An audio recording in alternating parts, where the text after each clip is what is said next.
যে রাষ্ট্রকে পূজা করে, সংবিধানকে পবিত্র কালাম মনে করে, পবিত্র বাক্য মনে করে, নমনম করে, তাকে যদি বলা হয় তোমাকে সামনে রেখে আমি সংবিধানের একটা পাতাকে পা দিয়ে মারাবো, তুমি কি এটা বরদাস্ত করতে পারবে?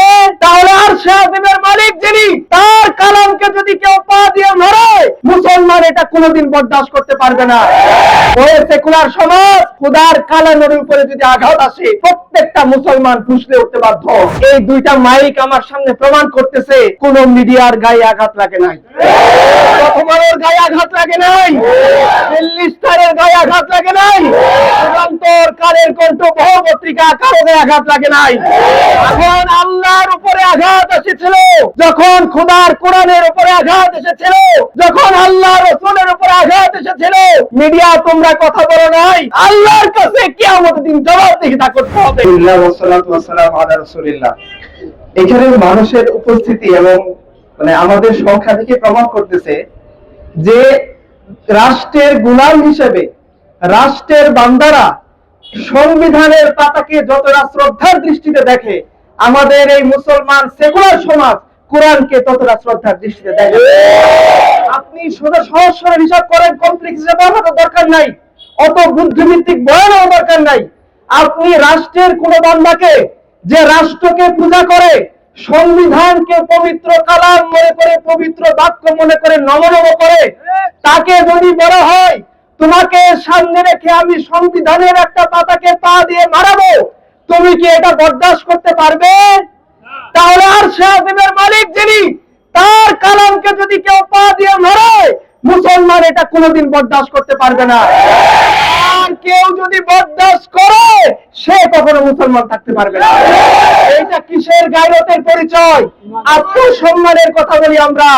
পরিবারের উপর আঘাত আসলে আমরা ফুঁসকে উঠি, যদি আমার ঘরের উপরে আঘাত আসে আমি ফুঁসলে উঠি, আমার সম্পদের উপরে আঘাত আসে আমি ফুঁসলে উঠি।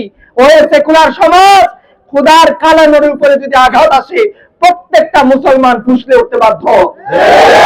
কেউ যদি বলে আপনারা খুব বেশি প্রতিক্রিয়াশীল, শুনে রাখো, তোমরা সংবিধানের পাতা মারেলে যতটা প্রতিক্রিয়া দেখাও, মুসলমানের চেয়ে লাখো কোটি গুণ প্রতিক্রিয়া দেখাবে। তোমাদেরকে বরদাস্ত করতে হবে।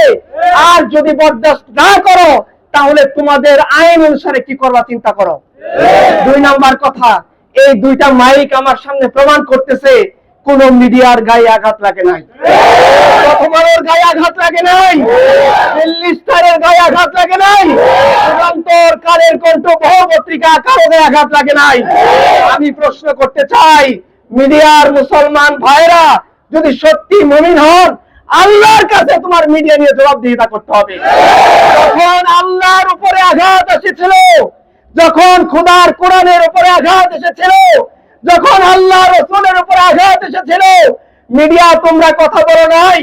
আল্লাহর কাছে কিয়ামতের দিন জবাবদিহিতা করতে হবে। মনে করো আমরা ঈমানদার না, বলে দাও যে যুগান্তর আমরা সামগ্রিকভাবে মুরতাদ হয়ে গেছি, বলে দাও প্রথম আলো যে আমরা মুসলমান নাই, কথা বলবো না। স্টার ঘোষণা করো বাংলার মুসলমানের সাথে আমাদের কোনো সম্পর্ক নাই, আমরা কোনো কিছু চাইবো না। কিন্তু যদি সাংবাদিক ভাইরা যদি বলেন আমরা ঈমানদার, তাহলে আপনারাও এখানে এসে শামিল হন, এইটার প্রতিবাদ করেন। তিন নম্বর কথা, আমাদের উলামায়ে কেরাম বলে গিয়েছেন, এই সিস্টেম কায়েম হয়েছে ইসলামোফোবিয়ার উপরে, সে কোনদিন ইসলাম অবমাননার বিচার করবে না। এজন্য আমরা প্রতিজ্ঞার এই শেষ কথা, আমরা এই সিস্টেমকে পাল্টে কোরআন অবমাননার বিচার করব ইনশাআল্লাহ।